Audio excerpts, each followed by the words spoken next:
More than 120 sexual assault lawsuits will be filed against rapper Sean Diddy Combs. Texas lawyer Tony Busby announced the civil lawsuit Tuesday.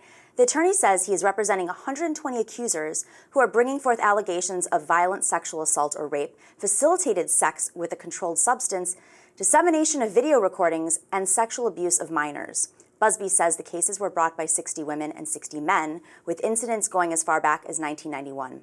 25 of the accusers were minors when they were allegedly assaulted by Combs. This latest legal action follows Combs' September arrest and arraignment for charges of sex trafficking, racketeering, and transportation to engage in prostitution. Also representing the plaintiffs is Andrew Van Arsdale, an attorney who previously represented victims in a sexual abuse lawsuit against the Boy Scouts of America. Van Arsdale says 120 individual lawsuits will be filed in New York, California, and Florida within the next month. He says he's been flooded with calls. He also says that some assaults took place at Combs' infamous white parties held in New York City and the Tony Hamptons, a playground of sorts for the rich and famous. Arsdale also says that victims were as young as 9 years old at the time. Van Arsdale joins us now to discuss this very disturbing story. Thank you for being with us. No, thank you guys for reporting on the story. It's obviously shocking what we're hearing, the scope and the breadth of what happened here, and really appreciate your guys' interest in the story and making sure the world understands what happened. Of course. Let's start with that last part. 9 years old. What can you tell us about the characteristics of the people coming forward? And I suppose I should ask, what are you doing to vet and make sure they're not, opportunistic people as well? Certainly there are a number of very legitimate accusations facing Sean Diddy Combs right now. What do you do to verify that these are people who actually were with him, that sort of thing? Right. So we were contacted by over 3,500 individuals in a matter of literally 10 days. We talked with them. We gathered the evidence that they could provide us, showing where they were, when this allegedly occurred, what happened. And after going through all of those individuals, we ended up deciding that there's 120 people that we feel good and confident about the information they provided us to pursue these cases. But it's folks that are just trying to enter into his world, right? They're trying to get TV and media opportunities.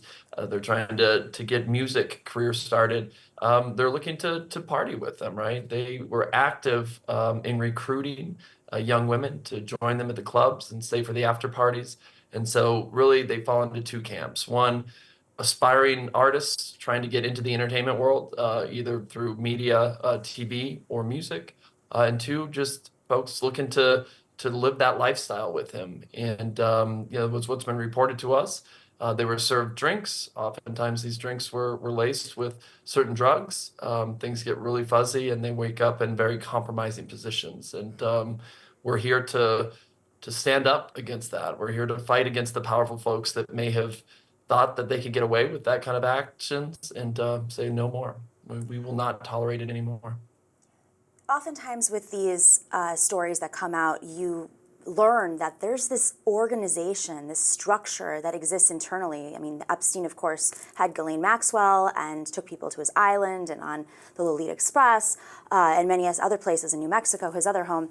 Does it seem at this point that the Diddy operation is structured similarly, or is it just parties where people would show up, or did they go out there and recruit? Did they have folks helping keep them quiet afterwards? I've heard about the NDAs, but does it go further than that?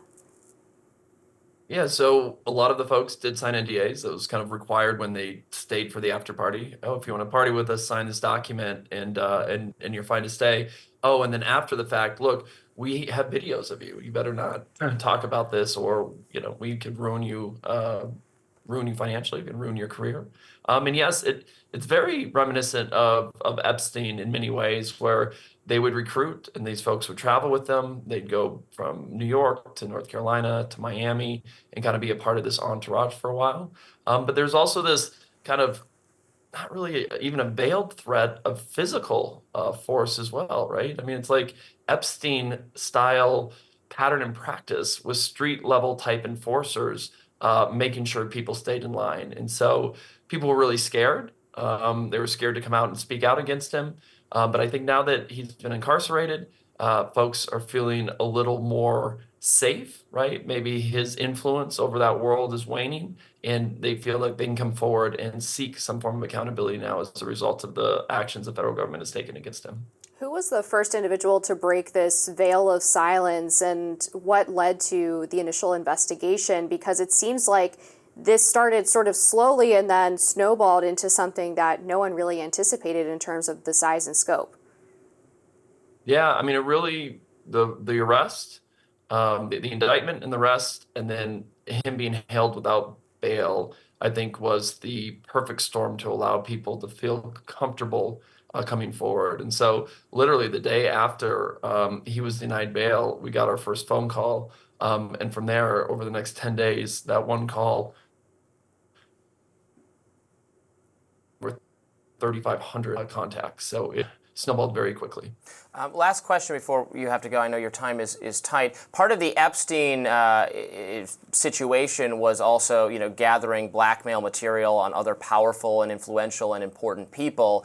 I've seen reports of celebrities very nervous about the associations they've had with Diddy and how this might reflect on them. Do we have any indication so far that that is also what happened here? That it's not just Diddy and kind of his nameless background, less famous associates facilitating this, but also that not just that there were high-profile maybe victims type people like Usher, et cetera, but other celebrities who were complicit in this behavior, and maybe he has blackmail material on them? Yeah, we're starting to uncover that, right? Through the coverage this week of the announcement that Tony Busby made in Houston, we've received a lot of phone calls. In fact, since the press conference on Tuesday, my office alone has received over 14,000 phone calls. They run the gambit from folks that, have issues with other people to allegations against Sean Combs, to a lot of folks saying, look, I was there, I have video, I have audio, let me share it with you because I want to help in this matter. So, it's only been less than 48 hours. We're trying to dig out of that. We're trying to get access to all these materials, but I do think there's a lot of that type of evidence out there, and I think that the world's going to see it here as we go forward. Thank you so much for joining us today. We really appreciate it. Thank you, guys. I appreciate it.